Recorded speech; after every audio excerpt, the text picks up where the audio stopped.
The Beast in the Cave by H.P. Lovecraft. The horrible conclusion which had been gradually intruding itself upon my confused and reluctant mind was now an awful certainty. I was lost, completely, hopelessly lost in the vast and labyrinthine recess of the Mammoth Cave. Turn as I might, in no direction could my straining vision seize on any object capable of serving as a guidepost to set me on the outward path. That never more should I behold the blessed light of day, or scan the pleasant hills and dales of the beautiful world outside, my reason could no longer entertain the slightest unbelief. Hope had departed. Yet, indoctrinated as I was by a life of philosophical study, I derived no small measure of satisfaction from my unimpassioned demeanor, for although I had frequently read of the wild frenzies into which were thrown the victims of similar situations, I experienced none of these, but stood quiet as soon as I clearly realized the loss of my bearings. Nor did the thought that I had probably wandered beyond the utmost limits of an ordinary search cause me to abandon my composure even for a moment. If I must die, I reflected, then was this terrible yet majestic cavern as welcome a sepulchre as that which any churchyard might afford, a conception which carried with it more of tranquillity than of despair. Starving would prove my ultimate fate, of this I was certain. Some, I knew, had gone mad under circumstances such as these, but I felt that this end would not be mine. My disaster was the result of no fault save my own, since unknown to the guide I had separated myself from the regular party of sightseers, and wandering for over an hour in forbidden avenues of the cave, had found myself unable to retrace the devious windings which I had pursued since forsaking my companions. Already my torch had begun to expire. Soon I would be enveloped by the total and almost palpable blackness of the bowels of the earth. As I stood in the waning, unsteady light, I idly wondered over the exact circumstances of my coming end. I remembered the accounts which I had heard of the colony of consumptives who, taking their residence in this gigantic grotto to find health from the apparently salubrious air of the underground world, with its steady, uniform temperature, pure air, and peaceful quiet, had found instead death in strange and ghastly form. I had seen the sad remains of their ill-made cottages as I passed them by with the party, and had wondered what unnatural influence a long sojourn in this immense and silent cavern would exert upon one as healthy and vigorous as I. Now I grimly told myself my opportunity for settling this point had arrived, provided that want of food should not bring me too speedy a departure from this life. As the last fitful rays of my torch faded into obscurity, I resolved to leave no stone unturned, no possible means of escape neglected. So summoning all the powers possessed by my lungs, I set up a series of loud shoutings, in the vain hope of attracting the attention of the guide by my clamor. Yet as I called, I believed in my heart that my cries were to no purpose, and that my voice, magnified and reflected by the numberless ramparts of the black maze about me, fell upon no ears save my own.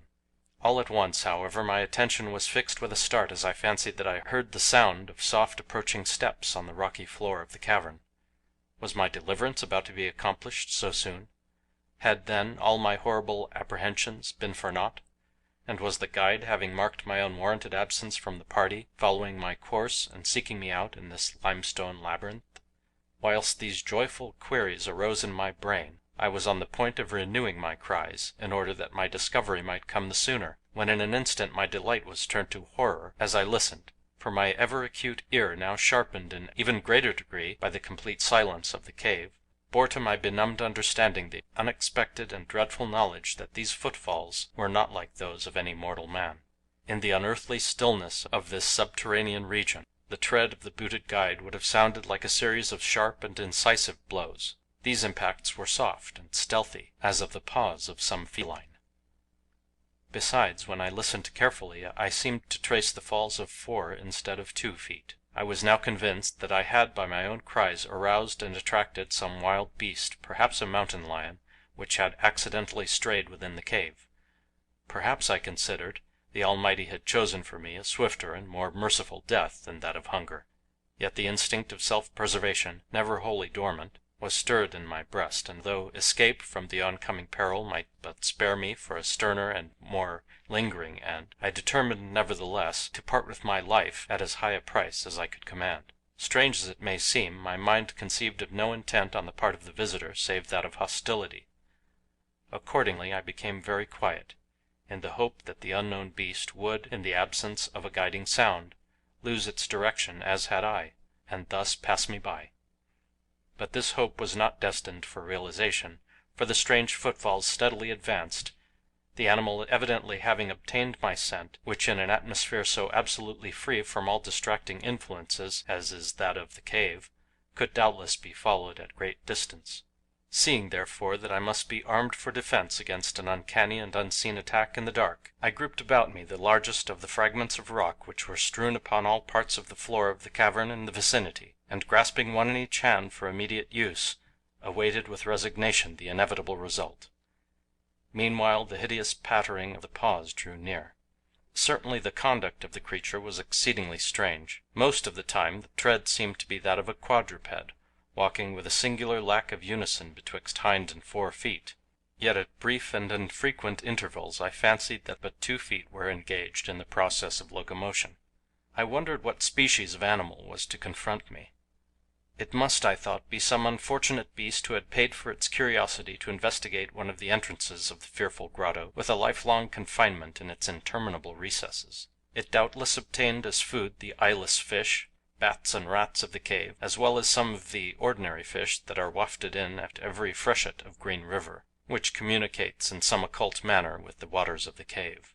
I occupied my terrible vigil with grotesque conjectures of what alteration cave life might have wrought in the physical structure of the beast, remembering the awful appearances ascribed by local tradition to the consumptives who had died after long residence in the cave. Then I remembered with a start that, even should I succeed in felling my antagonist, I should never behold its form, as my torch had long since been extinct, and I was entirely unprovided with matches. The tension on my brain now became frightful. My disordered fancy conjured up hideous and fearsome shapes from the sinister darkness that surrounded me, and that actually seemed to press upon my body. Nearer, nearer the dreadful footfalls approached. It seemed that I must give vent to a piercing scream, yet had I been sufficiently irresolute to attempt such a thing my voice could scarce have responded. I was petrified, rooted to the spot. I doubted if my right arm would allow me to hurl its missile at the oncoming thing when the crucial moment should arrive. Now the steady pat-pat of the steps was close at hand, now very close. I could hear the labored breathing of the animal, and terror-struck as I was, I realized that it must have come from a considerable distance, and was correspondingly fatigued. Suddenly the spell broke.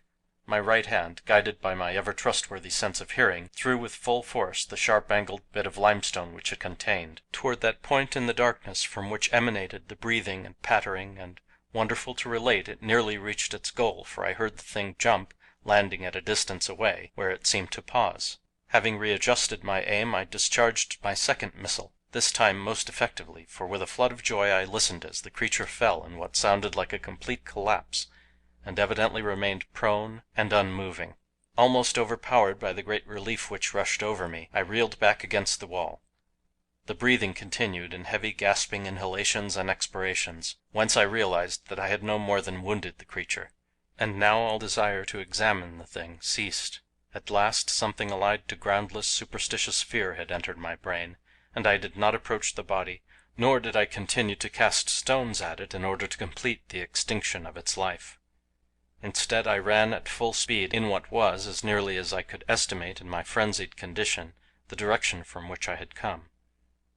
Suddenly I heard a sound, or rather a regular succession of sounds. In another instant they had resolved themselves into a series of sharp metallic clicks. This time there was no doubt.